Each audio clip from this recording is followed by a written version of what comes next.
స్వాగతం సుస్వాగతం. అలరించి ఆనాటి చిన్నపిల్లల కథలతో మీ ముందుకొచ్చింది మీ కథా సుధాలహరి. కథ తెలివైన ఎంపిక. సేకరణ శ్రీమతి నంద్యాల సుధామణి. స్వరం నాగమౌనిక. లక్ష్మీపురంలో ఒక పెద్ద కిరాణా వ్యాపారి ఉండేవాడు. అతని పేరు రామకృష్ణయ్య శెట్టి. అతనికి ఒక కుమారుడు ఉన్నాడు. అతను శివరాముడు. అతడు చక్కనివాడు, బుద్ధిమంతుడు, బాగా చదువుకున్నాడు. అయితే అతను అమాయకుడు, కల్లా కపట ఎరగనివాడు. వ్యాపార మెలకువలు వంటపట్టకపోవడం వల్ల ఏ వ్యాపారం చేసినా ఎంతో కొంత నష్టపోతూ ఉండేవాడు. అతడికి పెళ్ళిడు వచ్చింది.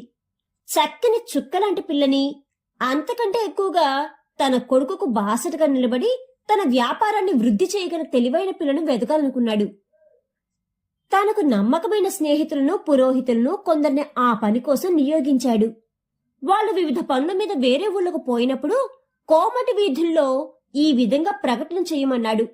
అదేమిటంటే, బియ్యానికి సరి నూనెను ఇస్తారా అని ప్రతి ఒక్క అంగడి దగ్గర అడగమన్నాడు. ఆ బేరానికి ఎవ్వరూ ఒప్పుకోలేదు. ఎందుకంటే బియ్యం ఖరీదు ఎప్పుడూ తక్కువ. బియ్యం కంటే నూనె రెండింతల వెల ఉంటుంది.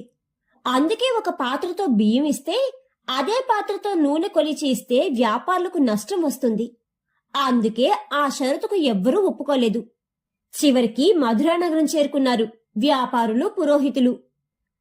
వీరు ఒక అంగడి ముందు నిలుచుకొని, అయ్యా, బియ్యానికి సరి నూనె ఇస్తావా అని అడిగినారు. ఆ కొట్టు యజమాని, ఇదేం బేరనాయనా, మేము బతకాలా, అవసరం లేదా అని వారితో వాదన వేసుకున్నాడు. ఇంతలో ఆ ఇంట్లో నుంచి ఒక 16 ఏళ్ల పడుచు మీనాక్షి బయటకు వచ్చింది. నాన్నా, మీరు ఆవేశపడవద్దు అని తండ్రిని వారించింది.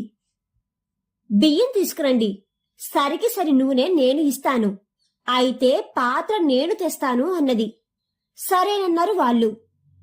ఒక వెడల్పాటి పళ్ళెం అంచు బాగా చిన్నగా ఉండే తెచ్చింది. దాని నిండగా పెద్ద గోపురంలాగా బియ్యం పోసింది. అవి పక్కన పెట్టుకుని దానిలో నూనె పోసింది. అంచు చిన్నగా ఉండడంతో అతి తక్కువ నూనె వచ్చింది. అప్పుడు నూనె ధరకు బియ్యం ధరకు సరిపోయింది. ఇంకా అమ్మాయికి ఎక్కువ లాభం వచ్చింది.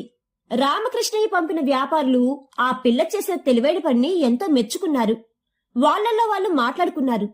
లక్ష్మీపురంలోని శ్రీమంతుడైన రామకృష్ణయ్య శెట్టి గురించి, ఆయనకు ఉన్న ఒకే ఒక కొడుకుకు వివాహం చేయాలనుకోవడం గురించి, తెలివైన అమ్మాయి కోసం వెతుకుతుండడం గురించి మొత్తం చెప్పినారు. తాము ఊరికి పోయి విషయం చెబుతామని చెప్పినారు.